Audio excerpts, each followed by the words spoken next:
Assalamualaikum warahmatullahi wabarakatuh. Jalan-jalan ke Mekah Al-Mukarramah yang jawab salam, mudah-mudahan dapat calon istri maupun suami yang soleh solehah dan senantiasa mendapatkan berkah. Alhamdulillah. Innal hamdalillah usalli wa usallimu ala Rasulillah ala alihi wa sahbihi wa mawalah la haula wala quwwata illa billah, amma ba'd. Dewan juri yang arif dan bijaksana, para pemirsa dimanapun Anda berada, brother and sister fillah, marilah kita bersyukur kepada Allah yang senantiasa menjadi sang penerima taubat, sang pembawa rahmat, yang senantiasa memberikan sehat wal afiat. Alhamdulillah.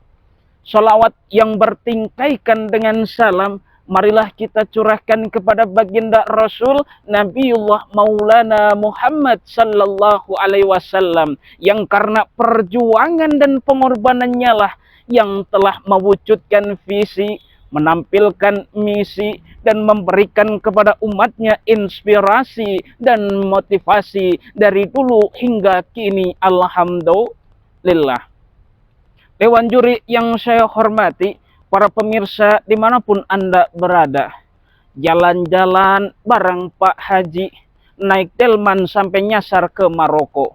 Perkenalkan, saya Muhammad Alvin Adam Rosyadi, akan bertausiah yang bertemakan perkembangan iptek dalam perspektif Islam menuju era Society 5.0.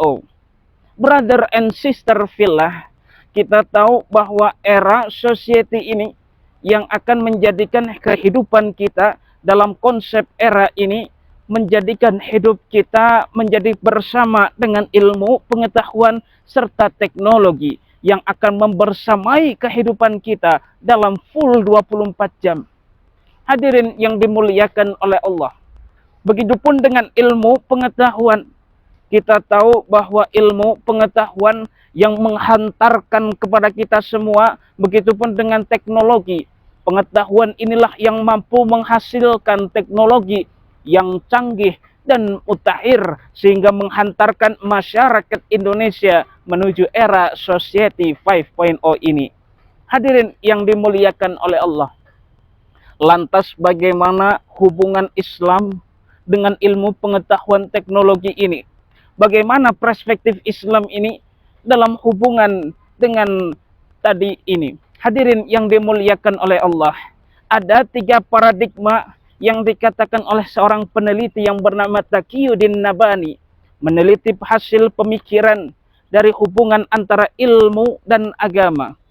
Paradigma yang pertama adalah paradigma sekuler, di mana orang-orang berpikiran bahwa agama terpisah dengan kehidupan pribadinya, terlebih terhadap ilmu, pengetahuan maupun teknologi.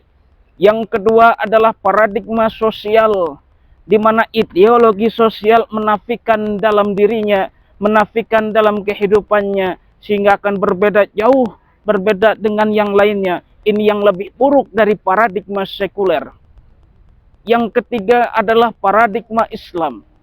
Ini adalah poin yang penting yang ketiga. Paradigma Islam, pemikiran umat Islam yang menghasilkan pemikiran ilmu, pengetahuan, teknologi, serta tidak selaras dengan yang lainnya, melainkan selaras dengan apa? Selaras dengan akidah Islam, selaras dengan syariat Islam yang dibawa oleh Rasul Shallallahu Alaihi Wasallam. Hadirin yang dimuliakan oleh Allah, dalam paradigma Islam ini diajarkan langsung dalam wahyu Allah yang pertama kepada Rasul Shallallahu Alaihi Wasallam, di mana wahyu pertama ini langsung difirmankan oleh Allah, informasinya berupa Iqra bismi rabbikal ladzi khalaq. Iqra yang artinya bacalah. Bacalah, apa makna bacalah Iqra ini? Ayo kita perdalam ilmu pengetahuan, sehingga dengan adanya ilmu pengetahuan yang mampu menghasilkan teknologi menuju era society. Bismi rabbikal ladzi khalaq, atas nama Tuhanmu engkau membaca. Maksudnya apa? Selain engkau memahami ilmu pengetahuan, selain engkau mendapatkan buah hasil pemikiran, engkau pun ikut selaras dengan akidah yang diajarkan oleh baginda Rasul dan Allah Subhanahu wa Ta'ala. Inilah paradigma Islam. Artinya Islam dengan ilmu pengetahuan teknologi saling berhubungan, tidaklah jauh tapi saling erat perkaitannya. Maka bagaimana diri kita ketika menuju era society ini? Islam mengajarkan pada kita agar senantiasa menjaga akidah kita, menjaga iman kita agar tetap kokoh. Hadirin yang dimuliakan oleh Allah, iman ini kan intan yang mulia, mutiara yang paling berharga. Dengan iman ikuti zaman, insya Allah aman. Tanpa iman ikuti zaman, insya Allah edan. Oleh sebab itu para hadirin, akidah ini harus selaras dengan ilmu pengetahuan dan teknologi. Dengan begitu akan muncullah para generasi Rabbani yang diridhai oleh Ilahi Rabbi. Alhamdulillah. Kita bisa lihat peradaban dunia yang dulu sekali sampai sekarang bisa maju dengan luar biasa. Kita bisa kenal Ibnu Sina dengan kedokterannya, Al-Khwarizmi dengan perhitungan matematika dan algoritmanya, Abbas Ibnu Firnas mampu menciptakan pesawat yang menjadi sebuah rujukan oleh orang-orang barat. Alhamdulillah. Orientalis barat meneliti yang menamakan George Barna. Beliau meneliti bahwa ilmu pengetahuan yang mampu menghasilkan peradaban dunia, kemajuan-kemajuan ini dihasilkan bukan hanya dari orang-orang Yunani, melainkan dibawa oleh orang-orang Arab. Luar biasanya cendekiawan Muslim mampu menjadi donatur sehingga peradaban dunia maju, teknologi maju menuju era society 5.0. Hadirin yang dimuliakan oleh Allah, maka sangatlah penting Islam ini mengajarkan pada kita akidah yang kuat selaras dengan ilmu pengetahuan dan teknologi. Begitupun ketika Rasulullah dalam riwayat Bukhari, ketika Rasulullah bertemu dengan umatnya, ketika itu masih di hari meninggalnya Nabi Ibrahim alaihissalam, datanglah gerhana.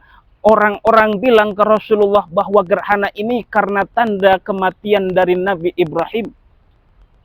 Apa kata Rasulullah? Rasulullah menjawab bahwasanya gerhana ini, gerhana bulan maupun matahari, bukan karena kelahiran maupun kematian seseorang, karena kekuasaan Allah dan rahmat Allah. Apa makna dari kalimat Nabi ini? Seakan-akan Nabi mengajarkan pada kita bahwa seluruh pengetahuan yang luas di muka bumi Allah ini, seluruhnya harus selaras dengan akidah Islam. Seluruhnya harus sesuai dengan syariat Islam. Dengan begitu kita bisa menuju generasi yang diridhoi oleh Allah Subhanahu wa Ta'ala. Itulah perspektif Islam dalam perkembangan iptek menuju era society 5.0. Agar kita senantiasa mendapatkan ridho dari Allah, maka laraskanlah antara akidah dan syariat Islam kita bersamaan dengan iptek, ilmu pengetahuan dan teknologi. Banyak peneliti-peneliti lain yang meneliti Al-Quran, bukti-bukti Al-Quran, ketika diajarkan dalam ilmu kedokteran, ketika diajarkan dalam ilmu planet-planet bumi maupun lainnya, terbukti dalam Al-Quran.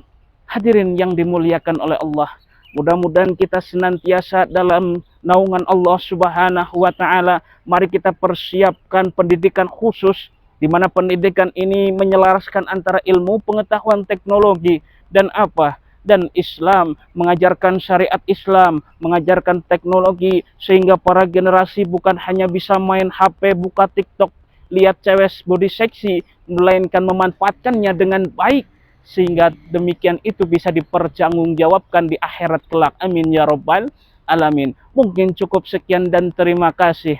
Wassalamualaikum warahmatullahi wabarakatuh.